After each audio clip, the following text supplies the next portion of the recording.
আসসালামু আলাইকুম। নতুন আরেকটি ভিডিওতে আপনাকে স্বাগতম। আমার আরেকটি নতুন ভালো আছে আপনাদের জন্য ভিডিও নিয়ে আমার এসেছি। ছোট্ট আছে সোনা আজ খেলা করছে বিড়ালের সাথে। দেখেন বিড়ালগুলি, দুটো বিড়াল ওর সাথে খেলা করছে। আসলে আমি এখানে ভাত খাওয়াচ্ছিলাম ওকে। ভাত খাওয়ার মধ্যে বিড়াল দুটি আসে। এটা কিন্তু আমার মার বাসা। আপনারা অনেকে হয়তো বুঝতে পারছেন না যে এরকম কেন হয়তো চিন্তা করছেন।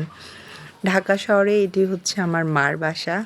আমার মার বাসাটা বেশ বড়, একটু অন্যরকম ধরনের বাসাটা।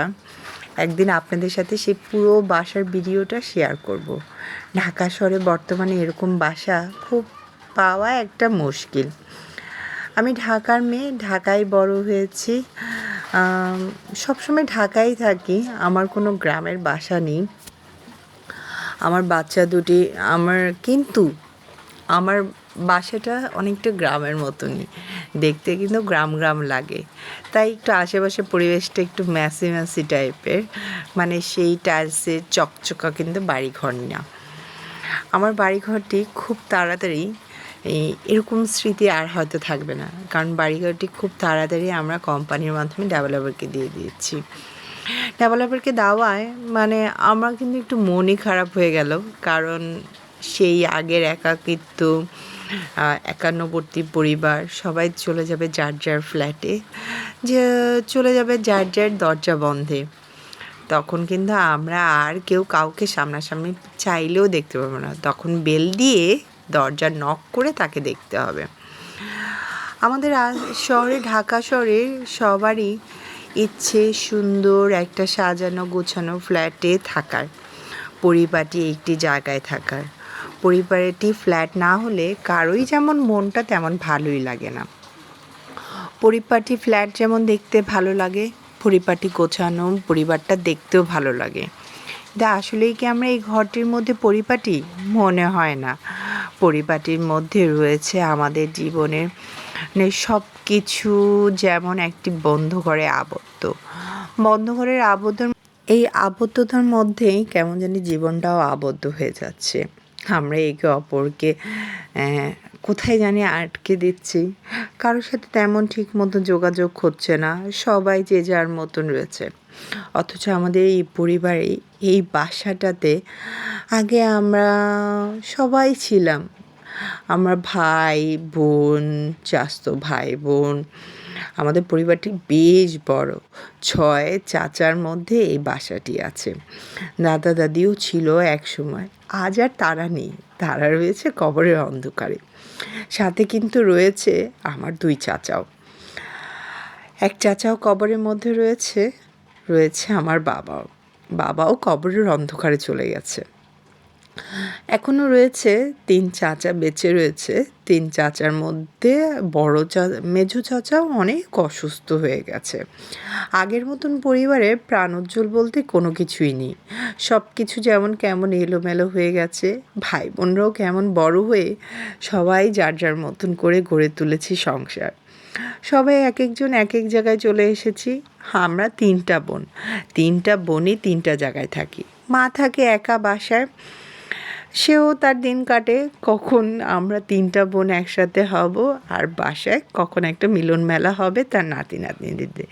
এখন কিন্তু মারা আমাদের জন্য অপেক্ষা করে না, করে তার নাতি নাতিদের জন্য।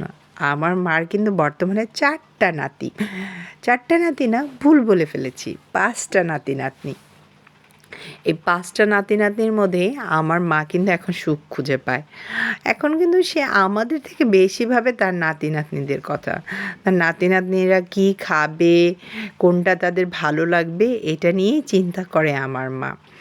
আরও আছে ভাই বোনেরা, কিন্তু সবাই যেন কেমন বড় হয়ে যার যার অবস্থানটা বুঝে নিয়েছে। আসলে ছোটোবেলাটাই মনে ভালো ছিল।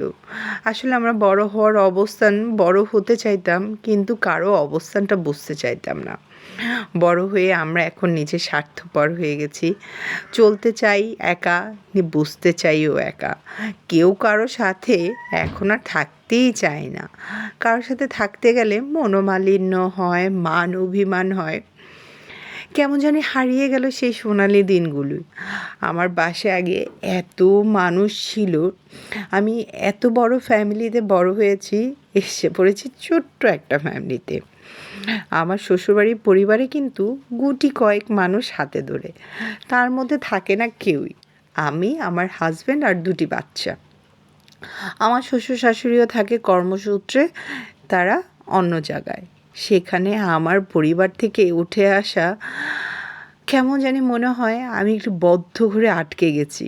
জানি না কথাগুলি আপনাদেরকে বলে কী লাভ হয়, তবু মনের কথা শেয়ার করছি। শেয়ার করার মাধ্যমে কেন জানি মনটা হালকা লাগে।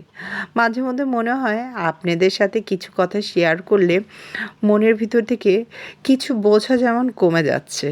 তাই আস্তে আস্তে ছোট ছোট ব্লগের মাধ্যমে অনেক কিছু শেখার চেষ্টা করছি এবং বলারও চেষ্টা করছি আপনাদের সাথে।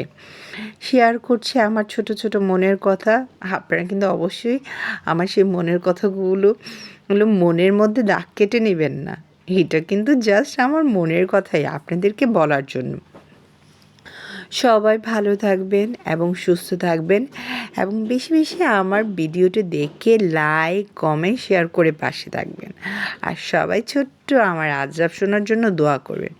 আমার আজরাব সোনা দেখতে দেখতে কেমন জানি বড় হয়ে যাচ্ছে। ও কিন্তু বুঝে যাচ্ছে কীভাবে বড় হয়ে একা একা চলতে হয়, একা একা থাকতে হয়।